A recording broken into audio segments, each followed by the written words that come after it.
Telugu capital భక్తి టీవీకి స్వాగతం సుస్వాగతం. నేను శ్రీలక్ష్మి.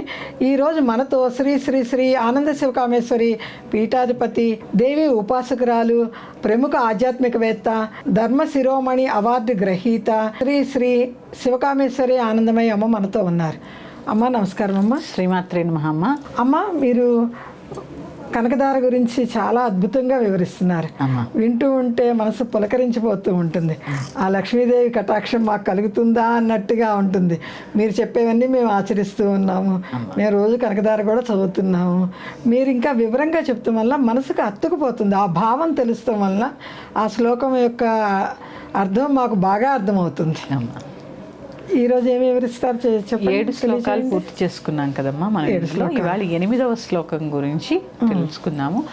తెలుగు క్యాపిటల్ భక్తి టీవీ వీక్షిస్తున్న ప్రేక్షకులందరికీ శ్రీమాత్రే నమః. శీఘ్రమే మహాలక్ష్మి అనుగ్రహ సిద్ధిరస్తు. మనం కనకధారలోని 8వ శ్లోకంలోకి వెళుతూ దాని యొక్క భావాన్ని తెలుసుకునే ప్రయత్నం చేద్దాం. దద్యాదయానుపవనో ద్రవిణాంబుధారా మస్మిన్న కించన విహంగశిశౌ విషణ్ణే దుష్కర్మ కర్మమపనీయ చిరాయ దూరం నారాయణ ప్రణయనీ నయనాంబువాహ. ఎంత అర్థం ఉందమ్మా ఈ శ్లోకంలో అయితే. దత్యాదయాను పవనో ద్రవిణాంబుధార అంటే దయా అనే గాలి వీచి సంపద అనే వర్షాన్ని కురిపిస్తూ అద్భుతం దరిద్రుడైన నాపై కరుణ చూపి పాపకర్మల తాపాన్ని తొలగించే నారాయణునికి ప్రియమైన లక్ష్మీదేవి యొక్క చూపు నాపై పడుగాక. ఎక్కడ చూసుకున్నా ఆవిడ చూపు పడితే చాలండి. నిజంగా అసలు కుటుంబ సభ్యులందరిపైన పడుగాక అని నేను మొక్కుకుంటున్నా అమ్మ. ఎందుకంటే చూడండి, మనకి ఏ శ్లోకం చెప్పుకోండి, ఆ తల్లి యొక్క చూపు అసలు అద్భుతం కదమ్మా. ఆ కంటి మీనాక్షి యొక్క చూపు పడితే, అందుకే నేను చాలాసార్లు చెప్పాను, మీనాక్షి అంటే అర్థం ఏంటి తెలుసా అమ్మ?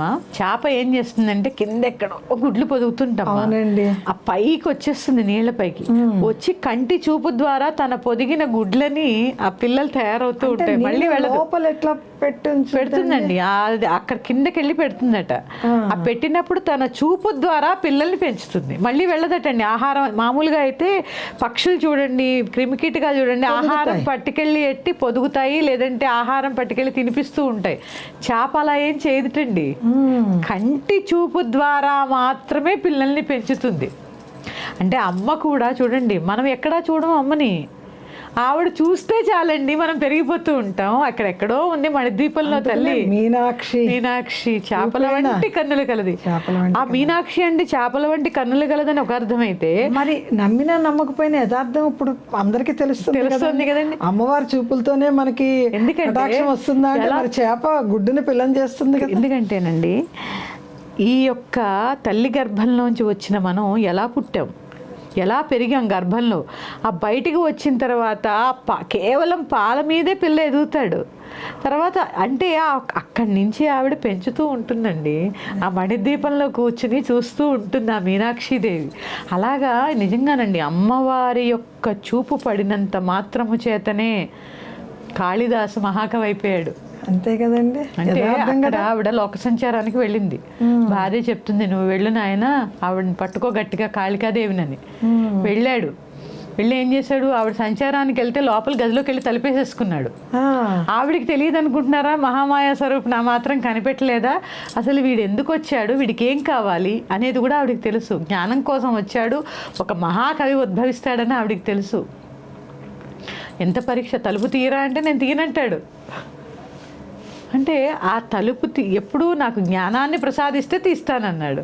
అంటే ఆవిడ చూపు పడింది. ఫస్ట్ తలుపు తీయగానే నాలుగు బయట పెడితే బీజాక్షరాలు రాసింది, ఆవిడ చూపు పడింది, మహాకవి అయిపోయాడు.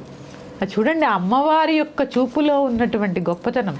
అంటే పుట్టుకతో కాకపోయినా మధ్యలో అయినా అమ్మవారి కటాక్షంతో ఒక మహిమతో మహాకవులు అయిపోతారు. అంతే కదండి, దేవి ఉపాసకులు అయిపోతారు. అంతేనండి. ఇక్కడ మనం విమర్శించకూడదు.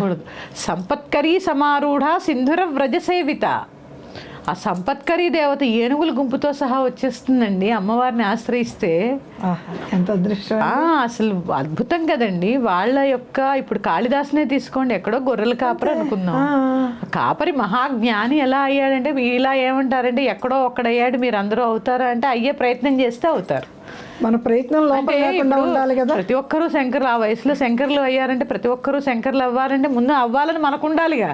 కరెక్ట్. ఆవిడని ఆరాధించాలంటే, ఆవిడ పాదాలు పట్టుకోవాలంటే మనకెంత శ్రద్ధ ఉండాలి. అందుకే ఆవిడ యొక్క చూపు పడితే చాలు నీ దరిద్రాలన్నీ పోతాయి. ముందు మనం పండితులు అవుతామా అవన్నీ తర్వాత. ధనం కావాలి అంటే ఆవిడ చూపు నీ మీద పడితే చాలు, పడాలి. అందుకే అక్కడ ఏం చేశారు శంకరులు, ఈ కనకధార చదవడం వల్ల ఆ అమ్మ యొక్క కరుణా కటాక్ష వీక్షణాలు ఆ ఇంటి మీద పడి కనకవర్షం కురిసింది. చూడండి, ఒక ఎండిపోయిన ఉసిరికాయ ఇస్తేనే బంగారపు ఉసిరికాయలు ఇచ్చింది కదా. అక్కడ ఏముంది ఆ సమయంలో చూడండి, ఆయన భిక్షకు వచ్చారు, సన్యాసాశ్రమ ధర్మంలో భిక్షకు వచ్చారు. ఆయన తలుచుకుంటే భిక్ష ఎంతసేపు అండి. అయినా కూడా ధర్మం పాటించారు. కరుణించాలి కదా, కరుణించాలి ఒకటి. ఇంకోటి ఏంటండి, ఆ వచ్చినప్పుడు ఆవిడ కూడా నా ఇంట ఏమీ లేవు నాయనా మీరు వెళ్ళిపోండి అనకుండా ఆవిడ ఏదైతే ఆ ఉసిరికాయ తింటుందో ఆ ఉసిరికాయనే పెట్టింది. తనకున్నదే తను పెట్టింది, లేదనలేదు. ఆ ఉసిరికాయ రేపటి తన ఆహారం అవ్వచ్చు కదా, అదే తింటోంది కదా. కాబట్టే అంత ఐశ్వర్యాన్ని చెలించిపోయాడు శంకరులు. నేను ఆ లక్ష్మీదేవిని అలా ధార కింద కురిపించారు. అంటే ఇక్కడ అదే ఆవిడ కరుణా కటాక్ష వీక్షణాలు పడాలి మన మీదంటే మన చర్యలు ఎలా ఉన్నాయి అనేది ఆలోచించుకోవాలి. అంతే కదా. ఎందుకంటే లక్ష్మి ఎన్ని ఫామ్స్లో ఉందండి. సంతానలక్ష్మి, విద్యాలక్ష్మి, ధైర్యలక్ష్మి, ధనలక్ష్మి, తర్వాత విజయలక్ష్మి, వీరలక్ష్మి, ఇన్ని లక్ష్మిలు ఉన్నాయండి. ఈ ఆదిలక్ష్మి, ఇన్ని లక్ష్మిల యొక్క కటాక్షం మనకి కలగాలంటే మనం ఎట్లా ఉన్నామనేది కూడా ఆలోచించుకోవాలి కదా. మన ఇంట్లో అందరూ కూడా ఆదిలక్ష్మి అవ్వాలి కదా. ఆ ఇంటి లక్ష్మి గృహలక్ష్మి అని ఎందుకన్నారు? భర్తను అనలేదుగా, గృహ విష్ణు అన్నారా ఆయన. ఎందుకంటే అల్లుడిని విష్ణు స్వరూపంగా భావించే కాళ్ళు కడుగుతాడు మామగారు, అప్పుడే విష్ణుమూర్తి అయిపోయాడు. కానీ ఆ ఇంటికి లక్ష్మీదేవి నువ్వే. అందుకని ఆ లక్ష్మీ కళతో ఉంటూ లక్ష్మీదేవికి ఇష్టమైనటువంటి పనులు చేస్తూ ఏం చేయాలి, ఇల్లు శుభ్రంగా ఉంచుకోవాలి, ఎవరితో వాగ్వాదాలు ఆడకూడదు, అంటే ఏడవకూడదు, మంచం మీద కూర్చుని డబ్బులు బంగారం లెక్క పెట్టరాదు. ఈ జన్మలో లక్ష్యంగా ఉంటే మళ్ళీ వచ్చే జన్మలో కూడా అంతే సిరినిస్తుంది ఆవిడ. ఇవన్నీ చిన్న చిన్న నియమాలు. మంచం మీద కూర్చొని భోజనం చేయరాదు, ఎందుకంటే అన్నం పరబ్రహ్మ స్వరూపం. మన శక్తి, మన ఆలోచన అంతా అన్నం మీద ఆధారపడి ఉంటుంది.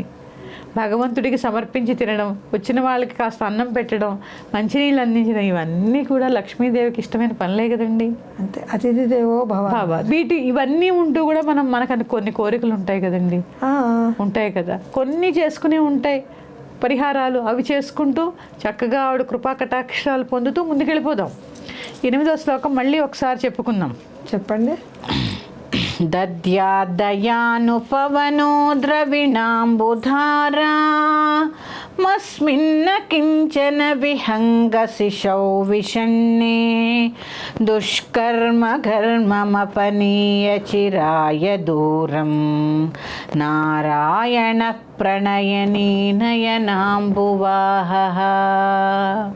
అంటే ఆ యొక్క దయ అనే గాలి వీచి సంపద అనే వర్షాన్ని కురిపిస్తూ దరిద్రుడై ఉన్నటువంటి నాపై కరుణ చూపి పాపకర్మల యొక్క తాపాన్ని తొలగించి నారాయణునికి ప్రియమైన లక్ష్మీదేవి నీ చూపు నాపై పడుగాక.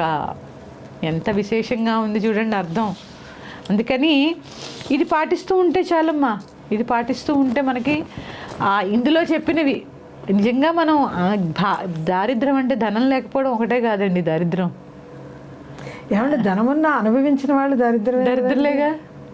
ఎన్నో ఉంటాయి, అనుభవించే యోగం ఉండదు అంతే. అలా పిసినార్తనంలో ఉంటారు, ఎవరికి ₹1 కూడా ఇవ్వరు. అంతా కూడా ఏంటి, అనుభవించే యోగం లేకపోవడం కూడా లక్ష్మీ కటాక్షం లేకపోవడమే. కరెక్టేనా, ఉండి కూడా అనుభవించే యోగం లేకపోతే లేనట్టే కదండి. అందుకనే చూడండి, పెట్టి పుట్టుకోవాలి అంటారు. అవును, పెడితేనే కదా మళ్ళీ పుట్టుక్కి మళ్ళీ వచ్చేది పెట్టి పుట్టాలంటారు. ఎందుకన్నారమ్మా పెట్టి పుట్టాలి అంటే ఏంటి అంటే, ఎప్పుడో దానం చేసావు, ఈ జన్మలో నీకు మంచి జీవితం దక్కింది, ఇప్పుడు కూడా దానం చేయి మళ్ళీ. ఎందుకంటే మన ధర్మం కర్మ సిద్ధాంతాన్ని అనుభవించే ఉంటుందండి. జాతస్య ధ్రువో మృత్యు, పుట్టినవాడు మరణించక తప్పదు, మరణించిన వాడు పుట్టక తప్పదు, అంతే కదా. పుట్టినవాడు గిట్టక తప్పదు, గిట్టినవాడు పుట్టక తప్పదు. ఈ చక్రంలో నువ్వు ఎంతో కొంత పుణ్యం కావాలి కదా, అందుకే పెట్టి పుట్టంటారు. ఏమి తీసుకెళ్ళ ఈ దేహాన్ని కూడా ఇక్కడే వదిలేస్తావు. అందుకే పెడితే మనతో తీసుకెళ్లేది ఆ పుణ్యకర్మ, ఆ దానం అనేదేనండి. మనం తీసుకెళ్లేది దానం యొక్క అది మంచి కర్మ అనుకోండి. దానివల్ల మనకు ఉత్తమ గతులు, మళ్ళీ ఉత్తమ జన్మ ప్రాప్తిస్తాయి. ఇలాంటివేనండి మన ధర్మం.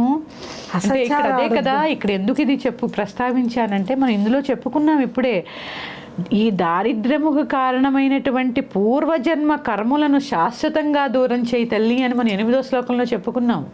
ఎంత చక్కటి శ్లోకం అండి. నేనే పాపకర్మలను దూరం చేయని తెలియక చేస్తాం. ఆ పాపకర్మలు ఏంటి అంటే, ఈ దారిద్ర్యమునకు కారణమైనటువంటి పూర్వజన్మల పాపముల నుండి నన్ను దూరం చేసి నీ వైపు ఆ లక్ష్మిని కటాక్షం వైపు నన్ను నడిపించు అని చెప్తున్నారు ఇక్కడ. అంతే కదండి. నా మీద ధనపనడి వానపోలను ధారాళముగా కురిపించు తల్లి అని చెప్తున్నాం. ఆ ధనంతో తడిసిపోవాలి.